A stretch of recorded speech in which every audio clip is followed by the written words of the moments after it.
Welcome back to the Setback Advantage. I'm MacQuarrie. Today we're going to talk about what holds so many people back after they encounter a setback.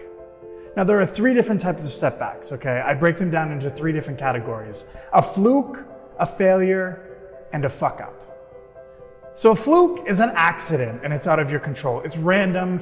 It could be the coronavirus pandemic, for instance. It's a setback for all of us, but it's out of our control. And when you're going through a fluke, since there's nothing you can do about it other than control your reaction to it, try your best to take care of yourself. Therapy, support from friends and family, books, music, meditation, weed, whatever helps you take the edge off. A failure, that's something that didn't work out the way you wanted it to. It may or may not have been in your control, and it could also be someone else's failure that impacted you and caused you to fail. And a fuck up. That's our focus today.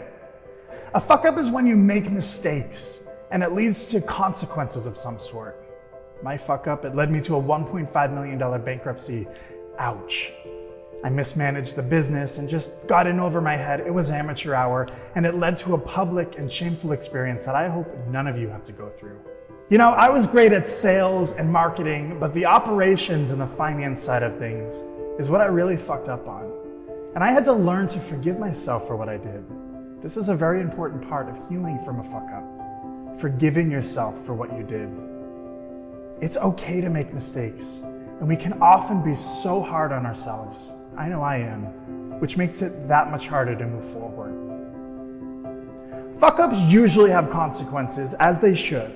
So let's talk about how to move forward from a fuck up, because it's probably the most common setback in entrepreneurship, and it can be the most debilitating and paralyzing. When you experience the various degrees of fuck-ups, it's important to process what happened. The first step is to feel all the emotions that come up. The pain, the letdown, the crying, whatever it is, don't suppress that. I'll talk more about that in the next episode, so stay tuned. When I went bankrupt, there were days that I couldn't even get out of bed. I had many people who trusted me, who counted on me, who I let down. There were people who took a big risk and invested a lot of money in my business. I'm talking tens of thousands of dollars. And that's my biggest regret, is letting those people down. That was one of the hardest parts of getting through my fuck up. It was psychological and it was emotional and it took years to process, and friends in similar situations tell me the same thing. Although in the minds of the people that I let down, I failed them, that does not make me a failure. It's important not to get attached to an identity like that.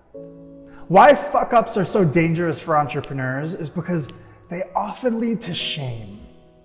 When we feel ashamed, we don't want to get ourselves out there anymore. And as an entrepreneur, that's your main job. You have to get yourself out there. You have a product, you have a service that you're going to sell. And if you're hiding in your shell, you are not going to be effective.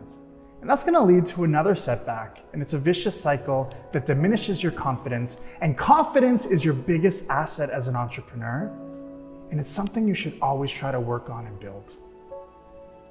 In my instance, I was shamed and harassed by one of my previous customers.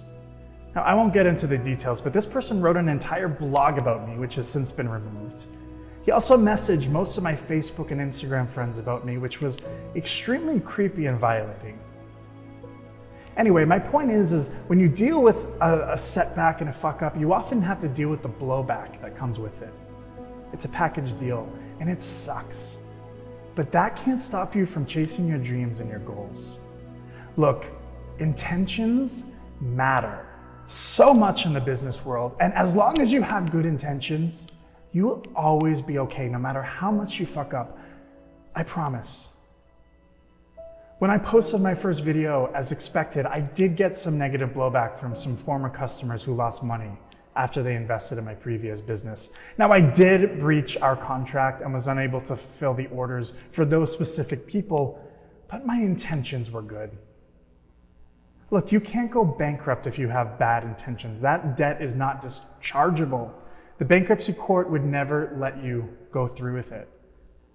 So my intentions were good, and if yours are too, then no matter what happens with your business along the way, everything will be okay. Just remember, to keep going.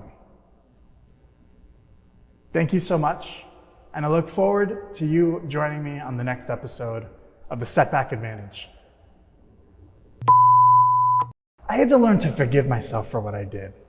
That's a very important part of healing from a footback. Don't stop it. You know, I was great at sales and marketing, but the operations and finance side, this is a very important part of healing from a footback. This is a very important part in healing from a footback. Oh, I can't stop it.